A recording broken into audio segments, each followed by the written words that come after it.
પેટા ચૂંટણી યોજાવા જઈ રહી છે અને તેની તારીખો નક્કી થઈ ચૂકી છે। મહત્વનો નિર્ણય તેને લઈને કરવામાં આવ્યો છે અને પેટા ચૂંટણીને લઈ સૌથી મોટી જે ન્યૂઝ અપડેટ છે તે આપના સુધી પહોંચાડી રહ્યા છીએ। મહત્વનું છે કે કડી અને વિસાવદરથી પેટા ચૂંટણીની જાહેરાત કરવામાં આવી છે અને તેના તારીખ પણ નક્કી કરી દેવામાં આવ્યા છે। 19 જૂને મતદાન યોજવામાં આવશે અને ત્યારબાદ 23 જૂને મતગણતરી હાથ ધરવામાં આવશે, જેને લઈને આચારસંહિતા પણ લાગુ કરી દેવામાં આવી છે। ત્યારે મહત્વનું છે કે જે આ નિર્ણય કરવામાં આવ્યો છે 26 મેથી આ ફોર્મ ભરવાની શરૂઆત પણ કરી દેવામાં આવશે।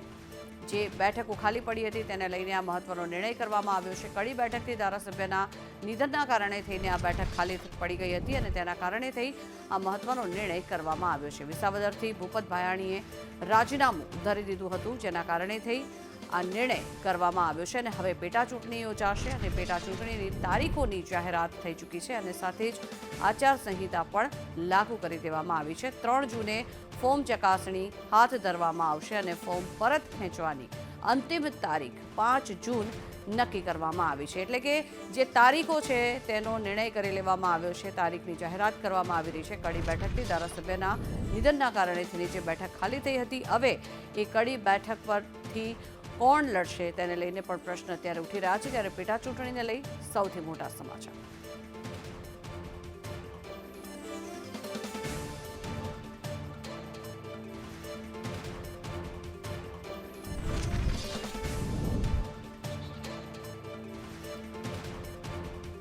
તો 23 જૂને મતગણતરી હાથ ધરવામાં આવશે। ફોર્મ પરત ખેંચવાની અંતિમ તારીખ પણ 5 જૂન નક્કી કરવામાં આવી છે। ત્યારે ધારાસભ્યનું નિધન થયું હતું કડીના, જેના કારણે થઈને આ મહત્વનો નિર્ણય કરવામાં આવ્યો છે અને પેટા ચૂંટણી યોજાવા જઈ રહી છે। ત્યારે 26 મેથી ફોર્મ ભરવાની શરૂઆત પણ થઈ જશે અને 3 જૂને ફોર્મ ચકાસણી હાથ ધરવામાં આવશે। મહત્વનું છે કે આગામી મહિના દરમિયાન આ પેટા ચૂંટણી યોજાવા જઈ રહી છે, જેને લઈને આચારસંહિતા પણ લાગુ કરી દેવામાં આવી છે।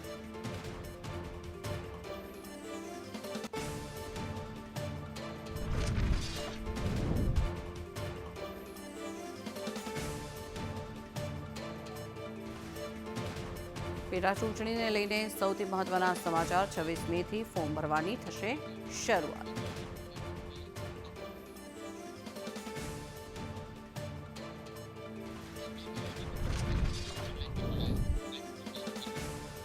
તો જે પેટા ચૂંટણી યોજાવા જઈ રહી છે જેને લઈને મહત્વની વિગતો, મહત્વની માહિતી આપણે મેળવીએ। ભાજપમાંથી ભૂપતભાઈ ભાયાણી આપણી સાથે જોડાયા છે। ભૂપતભાઈ, સ્વાગત છે આપનું સંદેશ ન્યૂઝમાં। નમસ્કાર। નમસ્કાર। સૌ પ્રથમ આપને પૂછવા માંગીશું કે જે પ્રમાણે આ પેટા ચૂંટણી યોજાવા જઈ રહી છે તેની તારીખો જાહેર થઈ ગઈ છે, શું પ્રતિક્રિયા આપની?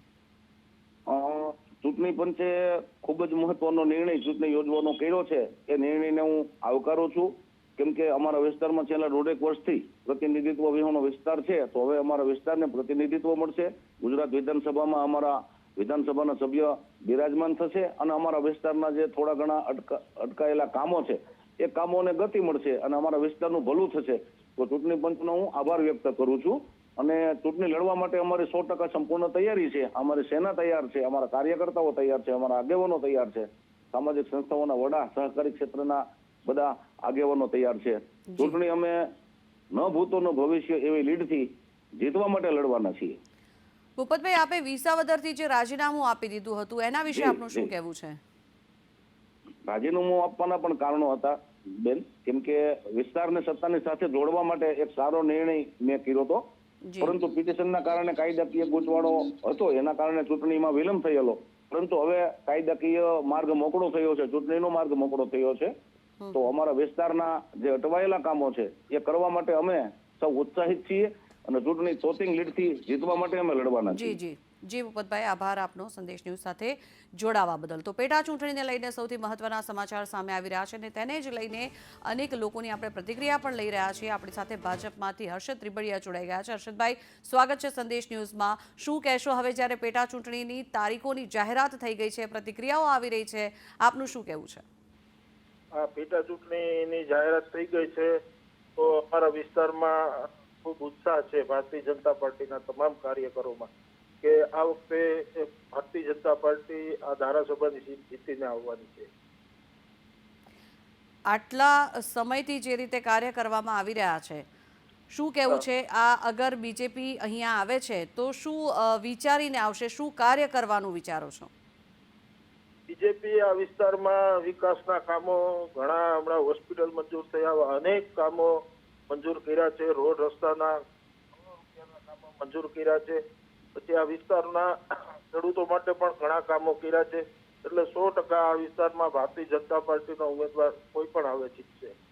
જી આભાર હર્ષદભાઈ સંદેશ ન્યૂઝ સાથે જોડાવા બદલ. તો પેટા ચૂંટણીને લઈને હાલ મહત્વનો નિર્ણય કરવામાં આવ્યો છે. પેટા ચૂંટણીની તારીખો નક્કી કરી લેવામાં આવી છે, તારીખની જાહેરાત કરવામાં આવી છે અને સાથે જ આચારસંહિતા બી લાગુ કરી દેવામાં આવી છે. 2 જૂન સુધી ઉમેદવારી ફોર્મ ભરી શકાશે. અનેક જે ઉમેદવારો છે તે લોકોમાં પણ અનેરો ઉત્સાહ અત્યારે જોવા મળી રહ્યો છે. બીજેપી ના જે ઉમેદવારો છે તે લોકોને પણ ઘણી બધી ઉત્સાહ અને આનંદ અત્યારે જોવા મળી રહ્યો છે, કારણ કે વિકાસના કાર્યો આગળ વધારશે તે પ્રકારની તેમણે સોચ વિચાર સાથે આ પ્રકારનું પેટા ચૂંટણીમાં ઉમેદવારી ફોર્મ ભર્યું છે. અને કડી બેઠકથી જે ધારાસભ્યનું નિધન થયું હતું ત્યારબાદ જે બેઠક ખાલી પડી હતી તેને લઈને હવે આ પેટા ચૂંટણી યોજાવા જઈ રહી છે. જોકે વિસાવદરથી ભૂપતભાઈ ભાયાણીએ જે રાજીનામું ધરી દીધું હતું એના પણ અનેક કારણો તેમના દ્વારા જણાવવામાં આવ્યા છે. સંદેશ ન્યૂઝની સાથેની ખાસ વાતચીતમાં તેમણે પોતાના આ કારણો દર્શાવ્યા પણ હતા. ત્યારે પેટા ચૂંટણી યોજાવા જ્યારે જઈ રહી છે ત્યારે હવે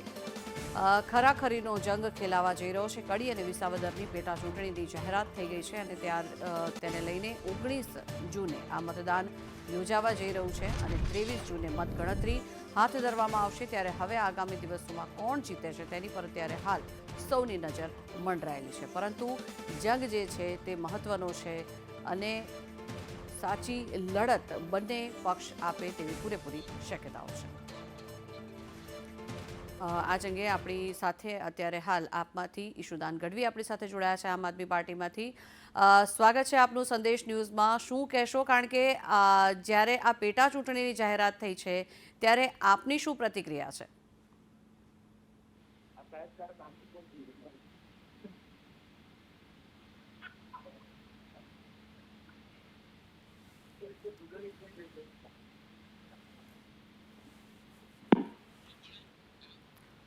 તો વિસાવદરથી જે રીતે રાજીનામું આપી દીધું હતું ભૂપતભાઈ ભાયાણીએ, અનેક પ્રશ્નો તેને લઈને પણ ઉઠ્યા હતા અને પેટા ચૂંટણીને લઈ જે સૌથી મોટા સમાચાર અત્યારે સામે આવી રહ્યા છે. વધુ માહિતી મેળવીએ આપમાંથી. ઈશુદાન ગઢવી આપણી સાથે જોડાઈ ગયા છે. ઈશુદાનભાઈ, સ્વાગત છે આપનું સંદેશ ન્યૂઝમાં. ફરી એક વખત આપને પૂછવા માંગુ છું કે જે રીતે આ પેટા ચૂંટણીની તારીખો નક્કી થઈ ગઈ છે, જાહેરાત થઈ ગઈ છે, એક જે બેઠક ખાલી પડી હતી તેના માટે થઈને પેટા ચૂંટણી યોજાઈ રહી છે, ત્યારે આમ આદમી પાર્ટી દ્વારા શું પ્રતિક્રિયા આપવામાં આવી રહી છે? બિલકુલ, વિસાવદરની જનતાને છેલ્લા ઘણા સમયથી ચૂંટણી આવી નહોતી રહી અને વિસાવદરની જનતા હંમેશા એક ખમીરવંતી જનતા રહી છે. વિસાવદરમાં ખેડૂતો હંમેશા જીતતા હોય છે. ચૂંટણીમાં સત્તા પક્ષની પણ ક્યારેય એમણે પરવા નથી કરી અને એટલા માટે જ્યારે આ વિસાવદરની ચૂંટણી આવી છે ત્યારે હું અભિનંદન આપું છું વિસાવદરની જનતાને એડવાન્સ. આ ચૂંટણી છે એ માત્ર આમ આદમી પાર્ટી નથી લડી રહી, આ ચૂંટણી આખા ગુજરાતના ખેડૂતો લડી રહ્યા છે. અને જ્યારે ગુજરાતના ખેડૂતો લડી રહ્યા છે ત્યારે મજબૂતાઈથી અમારા ગોપાલભાઈ ઇટાલિયન અમે ઉમેદવાર જાહેર કર્યો છે. એમણે 160 ગામમાંથી 147 ગામમાં મુલાકાતો કરી, લોકોને મળી, લોકોની સમસ્યાઓ જાણી છે, ડાયરીમાં નોટ કરી છે અને આખા ગુજરાતના ખેડૂતોનો અવાજ છે એ વિધાનસભામાં ગુંજવાનો છે.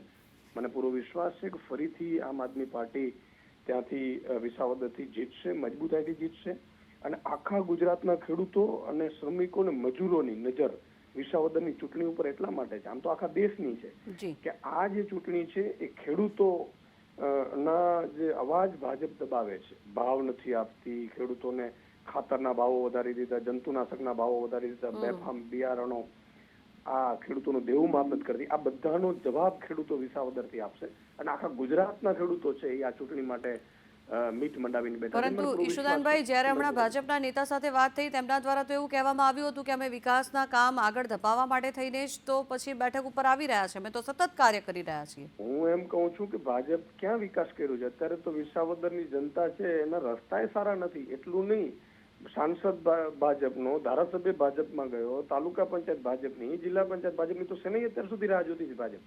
30 વર્ષ થયા ભાજપ રાહ શેની જોતું હતું? એમ કહું છું ભાજપ છે એ વિસાવદરની જનતાથી નફરત કરે છે. એટલા માટે જેટલા પણ લોકો ચૂંટણી જીતે એને પોતે ખરીદી લે રૂપિયા આપીને. એટલે વિસાવદરની જનતાનો, વિસાવદરના ખેડૂતોનો અપમાન વારંવાર ભાજપ કરે છે કે તમે અમને મત નહીં આપો તો અમે ખરીદી લેશું. અને એટલા માટે જ અમે મજબૂત ઉમેદવાર આપ્યો છે ગોપાલ ઇટાલિયા, કે જે ભાજપના નાકમાં દમ કરીને રાખી દેશે ખેડૂતો અને ગરીબો વંચિતો માટે. અને એટલા માટે આજે એમ કે છે પોસ્ટરો લાગ્યા છે ભાજપના, શરમ આવે કે ભાઈ વિસાવદર બચાવો, ભાજપ લાવો. તો વિસાવદર તો ગુજરાતમાં ભાજપની છે, કેન્દ્રમાં ભાજપની છે, સાંસદ ભાજપનો છે, તાલુકા જિલ્લા પંચાયત ભાજપની છે. વિસાવદર શેનાથી બચાવવાનો છે ભાઈ? આમ તો ખરેખર ભાજપના ભ્રષ્ટાચારથી બચાવવાનો છે વિસાવદરને.